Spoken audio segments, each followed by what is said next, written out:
My birth date is right here in Minnesota.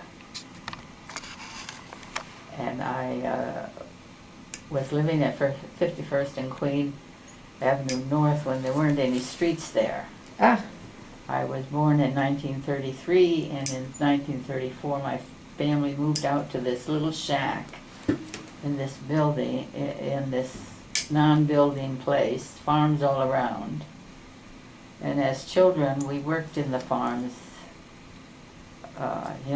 for a certain amount of money per bushel of beans and carrots and that kind of thing. Mm-hmm. It was all farmland still, and there were no roads. It was dirt. And now it's all just city. Yeah. And so, of course, the old shed was replaced a few times over the years. And fairly large upstairs was built when we had my 3 brothers. And now, the brother that comes to you is my youngest brother. Yet you still have traces of New York in your... I can't help it. And they always used to say I sounded like I lived in England because I served in Africa in the American Embassy there for a couple of years. Really? And when I came back from there, they all said I sounded like a Brit. And I said, I swear to you, I lived with Americans there.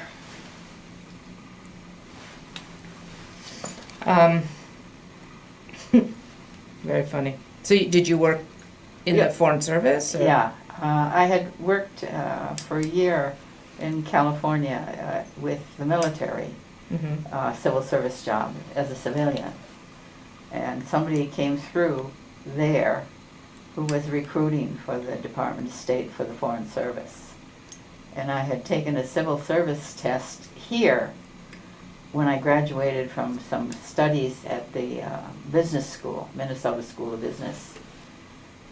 I had been working at a radio station downtown and going to school at the Minnesota School of Business to be more accredited, to do better. But like I said, I wanderlust kids have. Went to California, then from there to Washington, D.C., then to Africa, then to Europe. About 7 years before I met my husband at the university at Switzerland. He was a physician, and he was studying medicine after he had already completed all of his studies to be a chemical engineer. But he had been working in a hospital and he got the itch. He went back to school in Europe because he couldn't get into the American universities that he wanted to because all of his credits were in mathematics and engineering. And he was a linguist. He picked up languages very easily, so he went to the Sorbonne for a year. Then he transferred to Switzerland, where I was in the embassy. And we met at a softball game when we were playing in the park.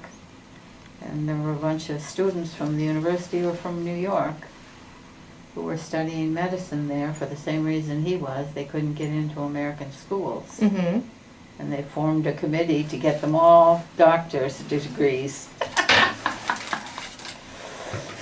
Everybody's got, and that's a great story. So then we came back. He was born in Brooklyn, and his parents were Polish Jews. That's part of the reason he couldn't get into schools at that time. You know, that's a lot of years ago. Even a place like Yale, where he finally did some studies and some lab work. And the guy in charge of the department had changed his name so he didn't sound Jewish anymore. As so many did. And anyway, he was in that study for more than a year, and somehow or another he got involved with NASA and flight. So he went to Texas a few times, and he went to California a few Wait, this times. is your husband, the doctor? Yeah. So he's got his MD, Yeah, He's got his degree in chemical engineering, yeah, and now he's working with NASA. yeah. Only Okay. he dies. Oh. Can't help himself. He got cancer, stomach cancer, How old? 42. Oh. And that he had gone to all that school at great cost. It was all that musty air in all those libraries. He didn't need them. He read the encyclopedias from A to Z when he was 12 and 13. Okay, now that sounded British. Uh, Because nobody says Zed. and Oh. Well, thank you for sharing that with me. What a great story. They say you always end up back where you started. I don't know if that's true, but it was for me. I mean, my mother got ill, and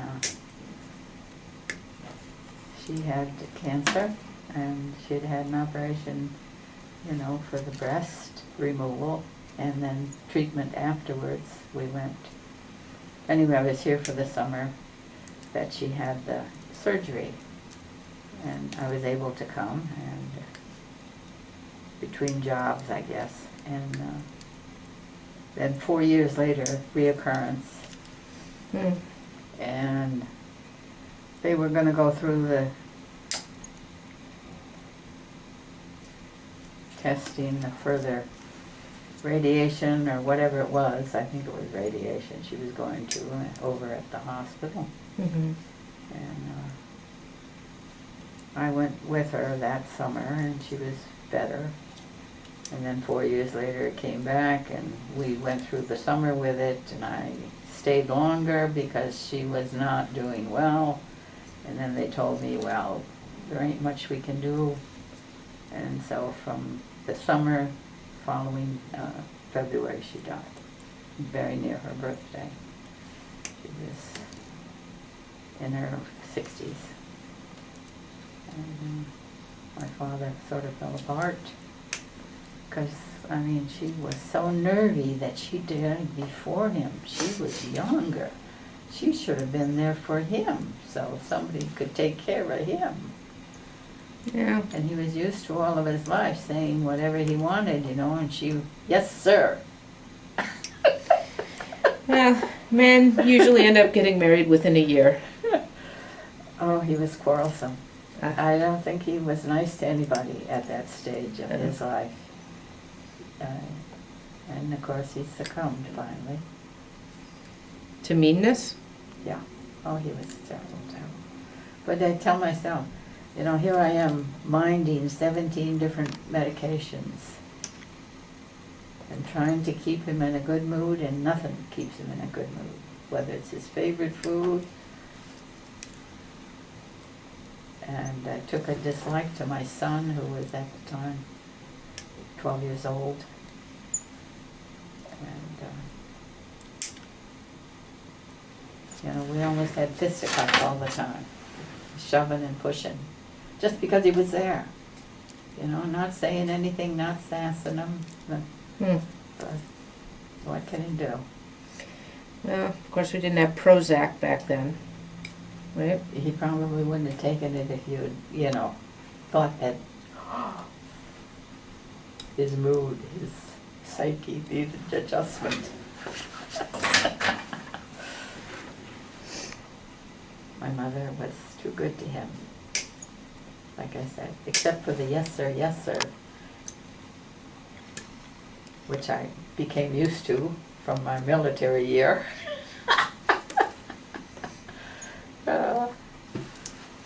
But even that was interesting. I worked with personnel files for the CIC, Mm-hmm. and you know, wherever they got inquiries, they ended up, a lot of them, on my desk to have a resume of the file that went to whatever agencies they were allowed to.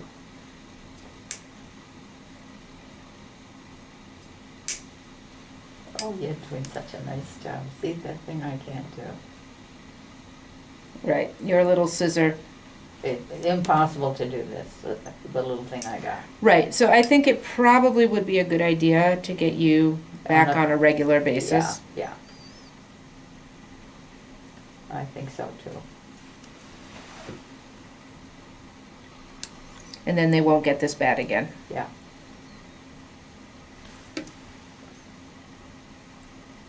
So this has been about a year Yeah. since they were trimmed? Yeah. Had to be uncomfortable, I would think. Yes, it is. But you think, oh, I'm gonna do it, I'm gonna do it. And then I trim a little bit off, and I see I can't do a very good job with the rest of them, but I think, well, I did get some of it off. Ha, ha. But this, like I said, I started on the outside there, was gonna work in, and I never touched this Yeah, foot. it took pulling that toenail off Yeah, to get you to come in, huh? yeah, and all that spilled blood. Frightened myself.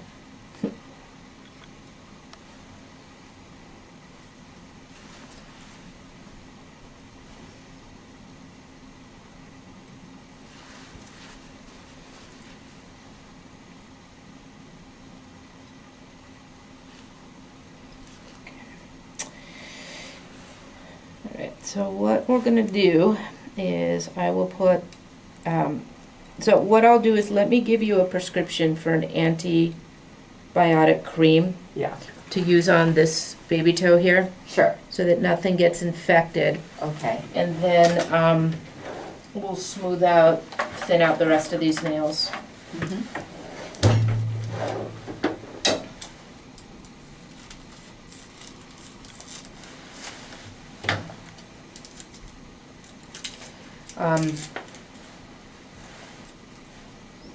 And you just need to keep this covered, Sure, you know, for as long as you feel like you need to keep it covered. okay, The skin will heal up, the skin will toughen up to just be like all the skin around it. yeah. So as soon as it's not sensitive anymore, Mm-hmm. you can stop putting a Band-Aid or Yeah, the antibiotic on it, okay, okay? sure.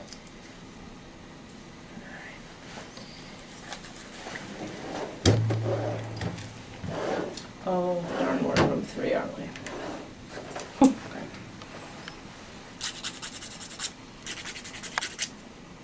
Now, next time you come back, we'll put you in a different room where we have a little sander, Mm-hmm, little electric sander, so we can thin these out a little better. okay, But this should keep you comfortable for at least a couple months. okay, And with Medicare, it has to be at least 2 months in between visits mm-hmm, for them to cover it, okay. okay? So if I made an appointment today, I For can make 2 it? months from Yeah, now, yep. Right, Yep. And we'll make sure we get you in that other room. okay,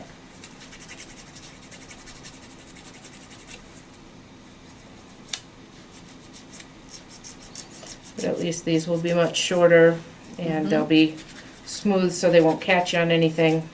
mm-hmm.